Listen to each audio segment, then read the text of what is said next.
Sorry, sorry.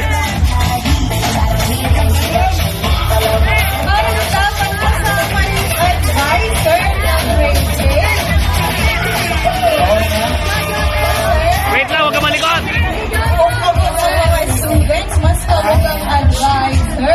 Parang dapat nating tawagin ng advisor nila. Siya yung maglilino. Oh, sir, tama yun. Nasa pa si Sir Henry. Ayun, nag-video pala. Napaka-supportive ng advisor ng grade 8.